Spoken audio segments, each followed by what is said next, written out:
Mbote bandeko surtout bazo capté biso en net moment à travers KTC 13 télévision, la maison de l'excellence partout vous êtes au monde. To pesibino mbote ebele weba que to tcharabino na mitema parce que sans bino mawa trop.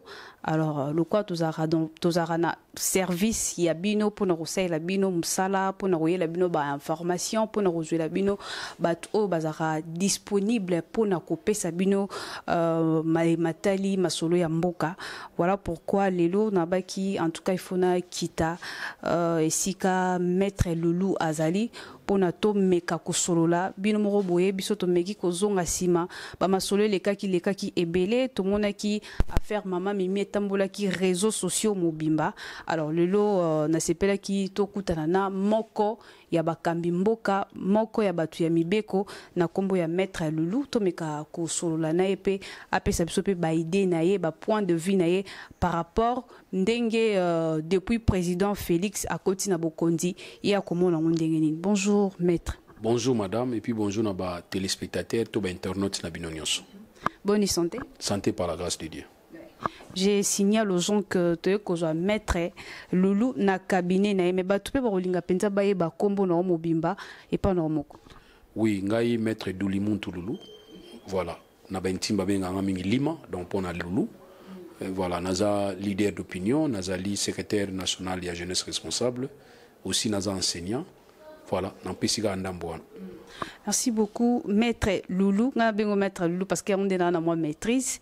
Maître Loulou est un yambayo. Alors, tolingi to betano masolo ya gouvernorat provincial ya ba Congo. Marambwele kaki na Sirio pomona ki yango ndenge ba vidéo etambola ki ndenge gouverneur kota ki na koko son vice gouverneur na secrétaire na éviter sur hasard vraiment azaki secrétaire ou pas je sais pas au mona ki marambwele kaki yo jija ki ondeni.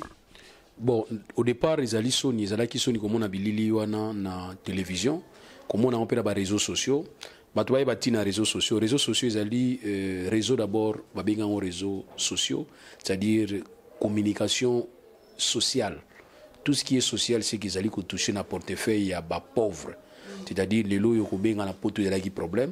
Mais à partir des réseaux sociaux, au koki kozwa WhatsApp, ndekono za na poto pas na WhatsApp. Oui, vous avez maman na ba unité to ba méga na yo sans que vous dépensez belé. Donc il y a les mingi pour en place par excellence au biso ba pauvre na ba riche to ko benga facilement to utiliser. Mais les réseaux sociaux comme vous allez utiliser pour na ko passer ba message mususu oyo batu azali ko zelate. Tout monde a vidéo na télévision, tout monde a ba na réseaux sociaux, ils allaient qui soni makasi. Wana en tout cas ce qui est vrai en wana. Immoralité ils ont une sensité et puis qui va poster en ils bateau bazali censé garder secret ba service en renseignement ils ont qui soni voilà dossier est commune à niveau ni et puis gouverneur à commune à niveau ni bon dossier wana victime azalaki o yalbaki ba viola qui ezali maman mimi nakata ba image Rolando Moni maman mimi alobi ki ba viola qui nakata ba image pe komona ezalaki gouverneur alobi ki ba sala ki getapan ça dit ba piège qui il y avait des commanditaires il fallait au local il y a moko tanga qui commanditaire à Liboso pour na yezala qui gouverneur donc à ce moment-là nous avons 3 dossiers dossier à viol dossier ya getapan na dossier ya commanditaire ou ya salaki qui ba piégé entre guillemets vice-gouverneur il y avait 3 dossiers il a fallu que dossier misa toi na ba traiter en pour ba établir ba responsabilité c'était comme ça. Et au Royaume qui bakindaki même na niveau parquet na butuana parce que batu fois bakina parquet to na ba auto benga ba officier ministre ça dit ba magistrat permanence bazali na niveau ba parquet ba la kana ba parquet batuana bazali et batuana bakindaki na dossier wana mais je ne sais pas qu'est-ce qui s'est passé toyi kana ba réseaux sociaux maman on a bendaki arrêté ki plainte naï toyi na réseaux sociaux na tongo na ngoto gouverneur ayamba na vice gouverneur toyi kana na réseaux sociaux non semble-t-il vice président de l'Assemblée provinciale a signé pas président à suspendre bango toyi kana ba réseaux sociaux non ministre sortant intérimaire sortant Basile a tenu message moro ba suspendre donc voilà nous avons les kaka na niveau ba réseaux sociaux or normalement ils ont une procédure à kosala procédure na basala ki angote na suka bali ba se rattraper ils déjà trop tard soni se kotaki salité se kotaki et c'est mon anaki voilà yo mutamibeko lecture nini osali na dossier wana comment na makambu ya malamu te et c'est passé bongo puis et puis ye moko pe gouverneur akokaki ko protéger yango te lecture nini osali likambo na tango esalamaki tozona na aspect qui ezalaki viol parce que ça 3 dossiers tozona na aspect qui ezalaki viol quand il y a viol même ceux qui victime a désisté l'action publique faut continuer parce que en ce moment-là il y a viol et on devrait peut-être continuer à construire le dossier à viol dans le cadre de la flagrance. Parce que Batoubaye qui déjà, et ça, ta voisin, pembeni ta infraction salami, Batoubaye et péci salité. Il a fallu que le ministère public, parquet, abandonne construire le dossier à flagrance sikoy, place one. Comme ça, ceux qui Batoubazala qui kolandela, barolandela moto à viol qui. Il est pas à vice-gouverneur, bah ça les procédures dans le cadre de la procédure à flagrance. Bon, ceux qui n'étaient guetta pan. Basala qui programme moko ba simbi se touche tant ou parquet yaki fallait assez saisir na dossier ba plainte ya moto yo abimi victime ko ba ke non bosalinga bo pona nini o za ba je bosalinga bo pona nini za ba je comme ça va ni ko instruire peka dossier na cadre de flagrance au landeli comme ça à ce moment là vous aurez la facilité à kolanda ba commanditaire après commanditaire ozala na immunité ozala na privilège ozala na préalable qu'il faut autorisation pour la mise en accusation na yo dès lors que au départ vous allez procéder à la flagrance, en ce moment-là, vous aurez dit que gouverneur Aya, parce que ça qui comme les a cité comme commanditaire, gouverneur la lingoya maintenant comme renseignant. Tant ngoya comme renseignant, vous nous jouez mbalamoko. Voilà les kamanga lobi que il a fallu ça dans mon sens en dengwana. Et aussi, nous féliciter quand même procureur général près à cassation. Oya yeba ko sala auto bengi oya yeba ko rétablir procédure au départ il fallait salama comme ils allaient ko concerner gouverneur azaki cité comme commanditaire comme ils allaient ko concerner vice-gouverneur azalaki directement prise comme viol naka viol il a fallu parce que nous sommes au niveau assemblée provinciale basa mise en accusation naie basenga ngo à partir de kuna ça aurait été identique na dossier oyo ya lui ya Guy Matondo na niveau ya assemblée provinciale ya Kinshasa oyo ba sikuyaki nani na niveau plénière après temps plénière asika ko sikuye ba juillet ba tie na disposition ya justice sali musanango mais malheureusement na niveau ya Congo central renversement ya pyramide sanamaki ba balina ko tinda ba mandat de comparution ba balina ko sambisa ye après si maono to senga pa assemblée provinciale et puis sa autorisation conformément à mibeko mais acte à procédure les années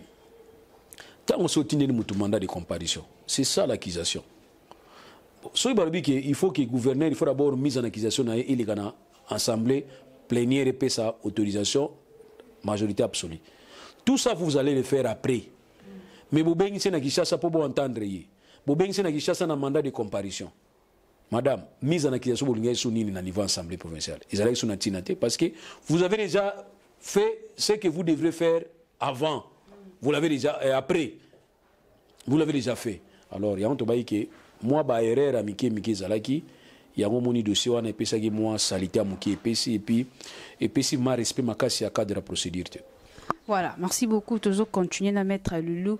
Mettre Loulou, mais quand on a un procès à honorable Mike Moukeba et Lelo, Toloba, ils ont tepa, ils ont banate. Ba juge to ba bino bozoko ka osam sala na bino te ezani bon avant la côté na dossier Mike Mukia na ina préciser batu nous bazoko tanga na nzela ki na côté la gouverneur mais na droit to na texte na procédure ce qui procédure les a respecté c'est pas la peine to forme procédure les a na forme donc ce qu'on respecter forme était juge alobi ki azana besoin ko ta la fonte parce que forme ils a respecté na kati ya justice ils a na procédure ils ali mingi na base na ngoza forme il faut respecter d'abord forme so il forme ils a respecté en madame en tout cas ko compter pas na ngate pona kota na fond même juge a kotate ko préciser bino que il faut respect à procédure ils na par rapport na ngo autorisation epesamaki sur 41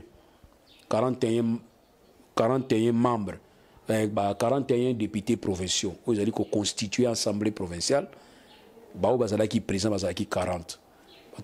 Comme Bazalaki 40, il faut tenir compte, il y a majorité absolue à 40. Ça pose problème. Non, loi est claire. Tout ça quand même sincère. Loi est lobby 40 membres vous allez constituer assemblée provinciale faut pas ça majorité na bango ya majorité absolue. Alors maintenant comment il y a problème sous madame et comment il y a problème maintenant ko yeba majorité absolue à nombre impair na majorité absolue à nombre pair et ça n'a pas calcul mon côté. Majorité absolue à nombre pair, la loi veut qu'on puisse, c'est-à-dire la procédure veut qu'on puisse diviser par 2 et qu'on ajoute une seule voix. Il y a un spécifique 100 divisé par 2, ça fait 50, plus une voix et puis 51. Wana majorité absolue de Yangoano. Maintenant, majorité absolue à chiffre impair, toujours dans le cadre de la procédure, et puis pour avoir la majorité à chiffre impair, il faut ajouter plus une voix et vous divisez par 2. Donc, on a qu'à Matadi, 41 constituants assemblée provinciale, plus une voix, ça fait 42. Quand vous divisez 42 divisé par 2, vous avez 21. Donc ça représente la majorité absolue, il y a 41. Mais il y a des gens qui, pour ça cause à la politicien, pour que ces petits bateaux, batindi bango, on a bien un bateau, même un sac na bango, bateau a pesa un sac ba même, parce que l'on a belé, majorité absolue à nini, izali, sugindengi. Alors on a zo comprendre. Parce que la logique na bango, majorité absolue, 41 divisé par 2, et puis c'est combien? Et puis c'est 20.5. Alors s'il faut ajouter une voix, et puis c'est combien? Et puis c'est 21.5. Est-ce que le député Ndambo a la député Ndambo azate ata otoza député ozana makoloté est-ce que vous votez na place abato Ndambo ya ontolobi ki place yo zali izali ko déterminer action zo ko sala face ya batuno batindi yo ba autorité morale na bino mais madame vous remarquez que ngana zo tika la toujours na science ya ngo montant na zo tika na science ezo pesa apparence net na zo côté la touté na zo côté la été to respecter procédure pour na Mike Mukebai c'est idem soki ngana zaki batu bazali ko pesa conseil na mboka na wisa mboka nini pour na dossier mon toit sur la télévision ko finga batu bon mimi na parquet pour na nini quelle est la citation directe comme ça beaucoup disent moko juge a condamné et ko me la té madame 8 jours seulement c'est-à-dire mais c'est une citation directe ou c'est une citation directe magi ko ba finga na télévision na ko so la parquet ni to ko kutana na parquet na tribunal parce que parquet ko ya na tribunal ko lukayo ezali dossier pénal et senga ka parquet ya na ko ba tourner pas non. Parce que quand on a plus de preuves, on n'a plus besoin qu'il y ait un parquet dans le dossier pénal. Donc, on a une preuve dans le dossier pénal, quand on négocie la tour dans le parquet, tu vas perdre inutilement ton temps. Il faut qu'il y ait une citation directe, une preuve aux anangos, pour juger sanctionner un balamoko. Vous comprenez, madame? C'est simple. Si le parquet dans le biso, ils allaient dans un système d'injonction. Il y a une injonction et pas un ministre de la justice. Si vous êtes un azabo, si vous avez fondé un ministre de la justice, vous avez fondé un parquet. Est-ce que le procureur a convoqué le ministre de la justice? Ah, quoi? Chef n'a pas place ni no fondé un ministre de la justice. N'a pas fondé un ministre de la justice na citation directement dans le tribunal. Comme ça, le tribunal a condamné les gens. Il y a un truc qui pour déranger le parquet en réalité. Parquet à cause de la bonne foi, à cause de la mauvaise foi. Moi, je dis ma parquet, exact. Pour te dire parquet, n'est pas ton à parquet. Parquet baby, parquet baby. Na mona pe opposant muso ba otonga parquet makasi, mais na kuta na opposant muso na couloir à parquet. Na tuni mbuta ndeni, o sani, o na ofunda mutana nyonga. O, vous avez confiance à parquet, bino otonga ngo. Parquet ngoka yango to zanango. Alors botiki la bango ba charge belibelité. Pour na dossier Mike Mukebai, il y a eu précipitation pour rien. Tant ba fundi Mike Mukebai na niveau ya parquet et tango Mike Mukebai basali otobenga ko lever immunité na ye pour permettre parquet landela ye ils sont trop proches ils ont pembeni trop et pour na ka Mike Mukebai au mona ki za bureau des parce que babiki vacances bureau ne ko pesa pe autorisation à poursuite je vois très mal dans le cadre de l'institution nango tout ça la clair bureau à permettre à gérer dossier aussi sensible il y a accusation il y a membre. C'était trop pressé. Il y a un abaye qui ponanga, il a été question, botika kaka session et salama. Comme ça, dossier na va soumettre en na session, de manière à ce que plénière et puis sa option ne va pas qui pon en tingi. Plénière et joie qui option avec une tinga kende. Il y a un tinga qui est prison. Or que bureau kaka traitango et comme manette acharnement ya bureau et pas ya Mike Mukebai. Tant que je dossier na magistrat si mal lembi na ye abiki on a fatigué na place na mappé na mappé na tien amigo na bisoté bo ziti ndeka na prison qui nous fanda mais ça aussi peut le faire mais na ka Mike Mukeba ikumaka bien te parce que ba zui kuluna moko boye répéter kuluna bokene pas mansa ba ki na lembi bo tinde na prison ça ne va pas poser un problème hein et au moins bon kuluna qui fana mais pour na ka ya mutuneti Mike Mukeba ça va toujours poser des problèmes alors pour na nini bino mozaka na tendance à koluka ko poser ba problème zo poser ba problème non tout éviter ba problème et puis période on a période où chef d'état zo qui na Belgique na France ko tambulaka wana zo tambulaka wana période où kanga awa e mandeni chef d'état mutabenga ki bokangila ngai nzoka chef d'état na 4e soza na été to aider chef de l'état to aider mboka na biloko mususu soki ngai boye kofunda ngai pa na ngana za magistrat bofundi Mike Mukeba ele na osala na opesa conseil avocat na yo aya so avocat no aya na papa qui est na citation directe comme ça botika biso tranquille na ba preuve aux arango qui est na citation directe c'est mieux donc c'est Mike Mukeba beaucoup monsieur victime beaucoup monsieur martyr mais nzoka moi la mai pe liboso tozako ibisaka ye déjà ko finga pe na tante ko finga za na tante ne tu fandi etsi na sina fingi mutu mais au moins makambo na lobby monsieur suba te belé ça aussi c'est sa façon de réfléchir mutu peut-être de trahir maître na l'engagement plus facile pour na ko aider bandeko ba otala biso pour na yo ndeko Mike Mukeba a na raison to bandeko ba fundiye bango nde ba na raison kasi yango ba kuteli juge yango ba kina juge donc c'est que les autres ont la raison sur la juge parce que yo ont la raison na yo Mike Mukeba a na raison na ye mutu pas fundiye a na raison na ye au moins appelé tribunal pas a na raison na ye voilà donc tobi ki yango ba fundeli yango ba kipa na ye ba mema litige wana et pas ya juge pour juge ba ko trancher mais na ba dossier pénal ba dossier pénal et c'est nga ole karabore pas parquet pour parquet a kangisela yo ba preuve et permettre que parquet comme mettre action publique yo ya ko se joindre na parquet comme to benga ka partie civile pour réclamer ba dommage intérêt ce qui infraction wana basala qui est préjudicieux donc yango to lobi ki yango ba ki kukuta na justice mais ici je suis très mal placé dans le banana na tort na raison très mal placé tozela suite à dossier mais ko kanga pe mutu na prison za pété que mutu za kaka na tort non mais ko kanga mutu na prison pe sengi ba condition ba lobi ki arrestation ezali exception et la liberté za principe donc ça dit pour un législateur boko kanga mutu te pour un législateur so bokangi mutu faut expliquer batu mususu batigali pour bokangi alors pour un cas Mike Mukeba fuite ne ezaki à craindre te identité na ezaki connue bien que ba indice ya culpabilité za ko peser pa na ye bo ko peser chance monsieur Kende ya ka lobby monsieur Kende ya ka lobby ti bo ko zo dossier bo fixer on niveau ya tribunal alors tant au tribunal a ko ba ke bo kangela ngaye a ko sala appel so ka sali appel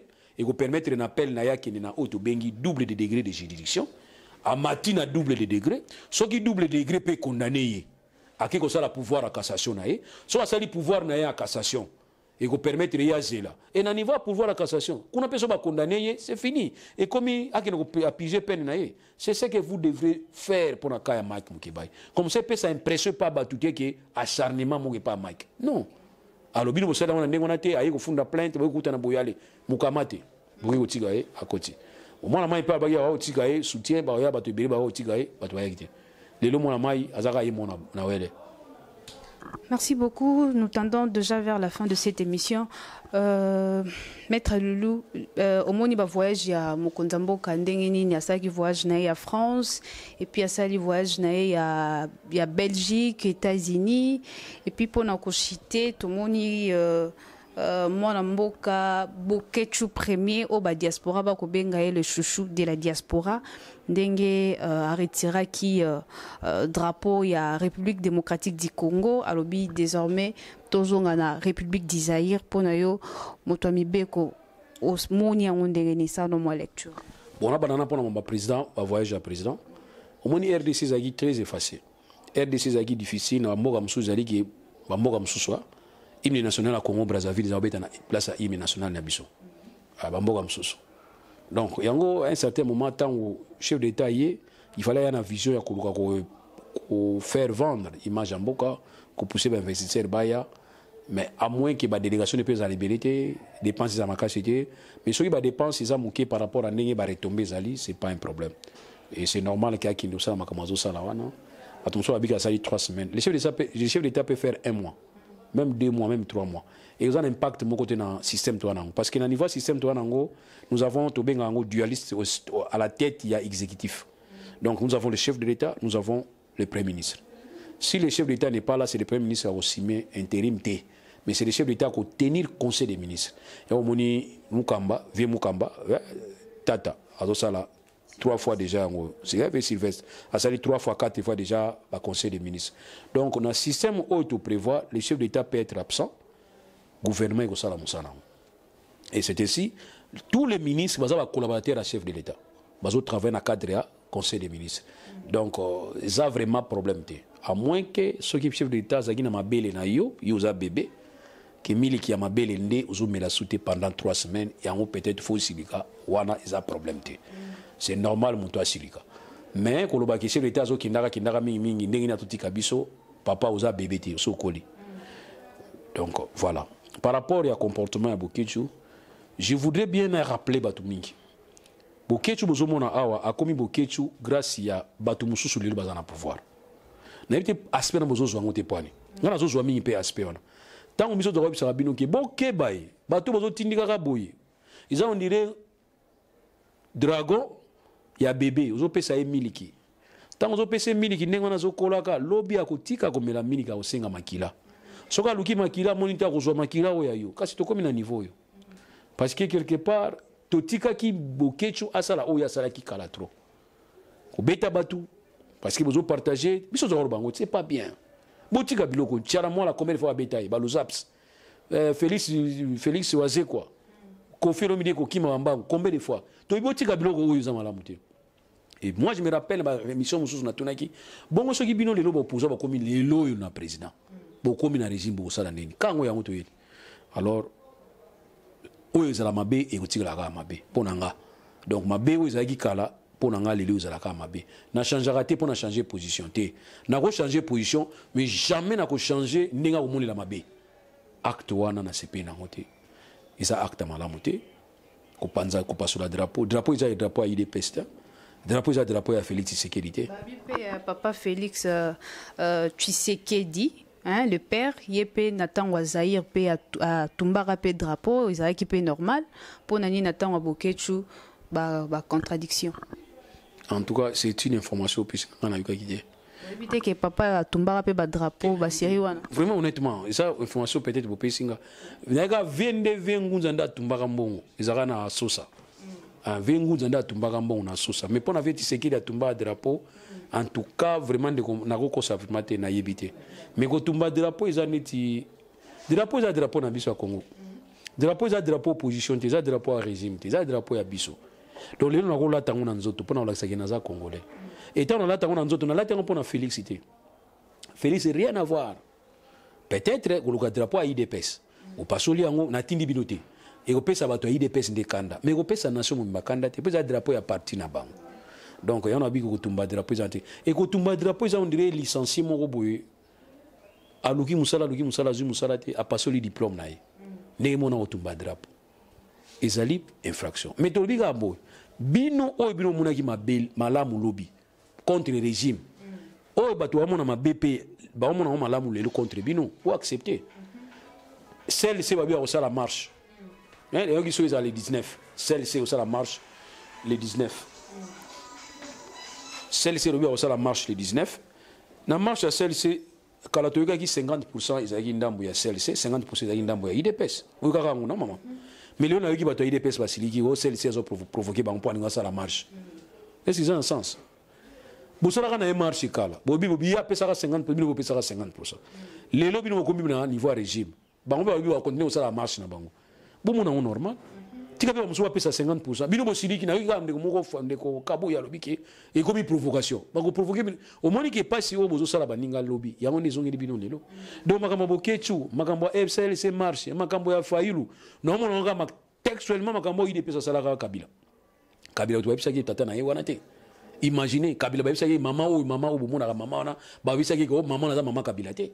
Ba Kabila ba webisa Kabila fois zone na Rwanda. Yo sala Kabila pas te. Yo sala pas makashi. Mais à fond pi, mais bino peut fond pi. Tout la baninga. Donc j'ai regardé madame. Oh yolingi ba sala yote ko sala ngo muninga te. Siko bino bino sala ki muninga lobi, boni ba sala bino ngo lelote. bo supporter nde bo bisaki biso to komesana tozo mesana ka do ne bo mesana yana bili kama suka kana ngwana ke eloko oyo bokechu asali eza malamu te bokechu eza malamu te bino ne botikira bokechu temps bokanisa temps bozo sa go muta kota musique ebeta na poto te kasi nyonso ba bokechu no so musique ezonga ozona na bite bizonga obeta na poto na bite ezonga sekondeni na moi tendance mo ah to yebite nezonga te ah mais kala ezonga te kala ezalaka te so beti musique na poto fo ba beta yo siko bato ba beta ka bato mingi mitoza na bango awa oyebi mama oh tout ça na bango ba mso tokuta na bango couloir bonjour papa bonjour tozi pouvoir ok tour na bino pe biso ba beta bino kuna donc ils ba tour maître pour non souki ça mais na nyonso tu wana futur à Congo isa wapi jeunesse ya Congo est-ce que bato bazo kamba bazo sunga yango komo madame na moni jeunesse à Congo mikolo to comprendre yango moni ke bato bazo diriger le bazo na difficulté au kosa bato na bato baza na opposition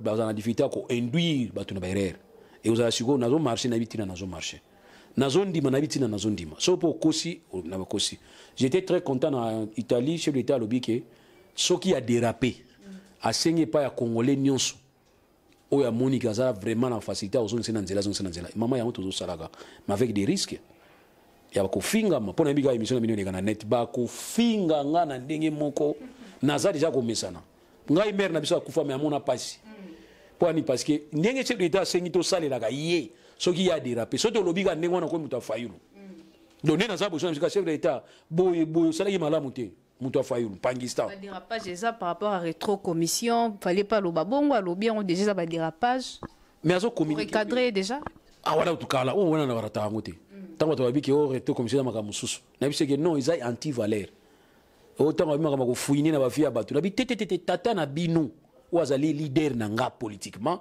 ayisa ki biso na to ke bokangela nga bonomo wana boyela nga ligoté donc c'est une façon de fouiller les vies bato ce qui les vieux Tshisekedi Etienne pe asona malekaki mais les mingi baza ligoté lelo mais lelo bato baza ligoté et ce qui est pas lekaki asaro ba ki ne vérité ngai soki na l'équipe prison makala za muke fona fongola ngo muke donc vrai père aloba inde ngona profiter kaka na profiter pour excuser nga na ba déjà qui a todo ke na suka mais une question pour non suki ça lelo ba détenu politique ba bima oyo yebi na oyo yebite ba bima mais to mona ba misusu pe ba tikala par exemple ba Edikapen dossier na bango eza lokwa neti mupandi bazo lobela yango te ba famille na bango lelo ba kompe ko le kapé na ba etando ike pona ko sala déclaration pona ko loba na tina na bango maître mekano ko yipsa biso pona osukisa madame bino zotala mingi posa la bino za ba détenu politique ngana zotala ba détenu ya injustice na simana yo za na toge nanga mais so moni ke na miko baye même ko sala musala ngo mto na un certain moment pona injustice na miso nanga comment voudrez-vous muto za na tort abimi muto za na raison tikena kasho. Donc, yo mo so comprendre que muto yo o nazo tika na kasho azana raison na ye. Mais muto nazo bimisa azane na tort, tout le monde nazo mona. Oui, maman so zo chola à un certain moment ou bien soit oluka obi m'arrive. Mais tika eme ma place so kende ke obanda ko mataboy. Okuta na bangando ba okita bo ba kolia yo. Donc ça système moko to kuti to telemé na système. Bino zo tela ba détenu politique. Moi je ne vois pas seulement les détenus politiques. Détenus politiques ba bimse bino problématique.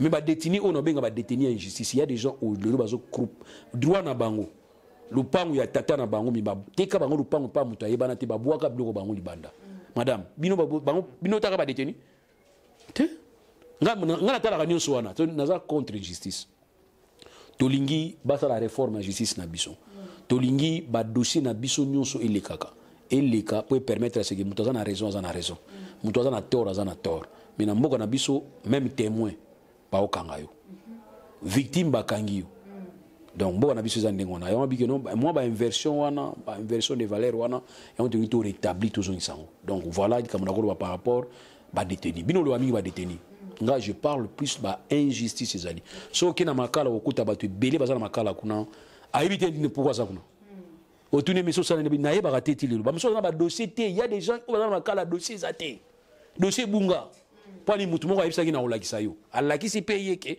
mutu ala la makala lelo ala la problème te donc yana biki non to sala makasi to réformer justice na biso savement ça un souhait na ko ba so ba sala marche ba longola ba juge mais ba juge bo longola wana bo tia ba juge mususu bo bango déjà so bo bango déjà ça va so bo bango on a attention ka savoir alwaki oyo bolongola bo changer loko boyebi bozo oya sika wo boyebi te. Donc il faut vivre avec les démons qu'on connaît que plus qu'avec les anges auto-ébités. Donc auto na bango so to réformer bango tant mieux. Ya ko zo mususu ko yana bango to éviter peut-être ko futa bango bien mais madame nandi ma répéter parce que sinon le ministre va y barater. Au terme le ministre va futa ma rambe ministre mo va y barater. Mais quand j'apprends que le ministre a yibi attends, pourquoi oyiba?